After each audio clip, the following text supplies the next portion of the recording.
तो आखिर ये बूबी ट्रैप या स्पाई होल तैयार कैसे होता है, किस तरह के इलाके में इसे लगाया जाता है और कैसा दिखता है ये जाल, या फिर दिखता भी है या नहीं।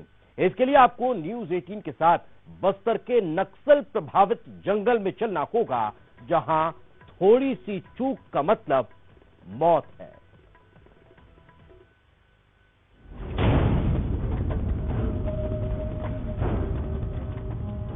ट्रैप की तलाश में हम जंगल के अंदर हैं और बहुत सावधानी से, मैं कैमरामैन से कहूंगा कि थोड़ा सा अपने पीछे दाएं साइड को हट जाएं, क्योंकि एक बूबी ट्रैप वहां पर हो सकता है। आमतौर पर बूबी ट्रैप को सर्च करने के लिए अभी सुरक्षा बलों की अगर बात करें तो उनके पास बहुत अत्याधुनिक वैसी चीजें नहीं है। जो बम स्क्वाड का दस्ता होता है, जो बमों को खोजने का काम करता है इन बारूदी जगहों पर, उसी के जरिए ही डिटेक्ट करने का भी काम जो है वो किया जा रहा है। अंदर ये एक ऐसा समझ में आता है, मैं अपने कैमरामैन से कहूंगा कि थोड़ा सा ये नज़ारा दिखाएं। ये समझ में आता है कि एक बूबी ट्रैप हो सकता है, क्योंकि उसकी पहचान ये है कि देख सकते हैं पत्तियां हैं लेकिन एक ढेर जैसा बना हुआ है। इसमें बूबी ट्रैप में हो सकता है कि माओवादियों ने प्रेशर आईडी भी लगाया हुआ होगा या बूबी ट्रैप तैयार किया होगा। और अगर इसे हटाते हैं, अगर प्रेशर आईडी होगा तो वो खतरे के लिए कहीं ना कहीं ये कह सकते हैं कि न्यूज 18 की टीम के लिए खतरा बन सकता है। और अगर बूबी ट्रैप होता है, इस पर अगर कदम भी अगर जाता है तो हो सकता है कि कदम उस बूबी ट्रैप पर चले जाएं। बूबी ट्रैप होता क्या है, ये अगर हम जानकारी थोड़ी सी आपको बताएं तो बूबी ट्रैप दरअसल एक छोटा सा गड्ढा तैयार किया जाता है चौकोर, और जैसा कि ये देख रहे हैं ये कुछ उसी आकार का है। एक चौकोर गड्ढा तैयार किया जाता है, करीब अगर उसकी बात करें तो 3 से 4 फीट का ये गड्ढा होता है, यानी पैर घुटने तक अंदर जा सके इतना ये गड्ढे की हाइट होती है। अंदर कीलनुमा बड़े बड़े कीले जो होते हैं वो अंदर लगा दिए जाते हैं, उसकी नोक ऊपर होती है।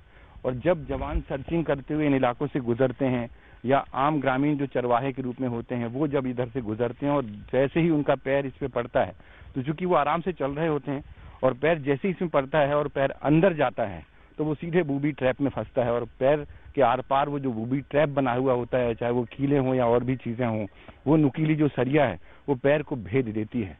जो ग्रामीण क्षेत्र में, जंगली इलाका में जहां पर सुरक्षा बल का आवक जावक का संभावित रूट है, इसमें माओवादी के जो मिलिशिया कैडर द्वारा करीबन 3-4 फीट का जो गड्ढा खोद के इसके अंदर जो नोकीला लोहा का या बांबू का एक स्पाइक्स वगैरह जो उसको डाल देते ताकि उसके ऊपर और जो पत्ता होता है डालकर उसका कैमोफ्लेज करके रख लेते हैं।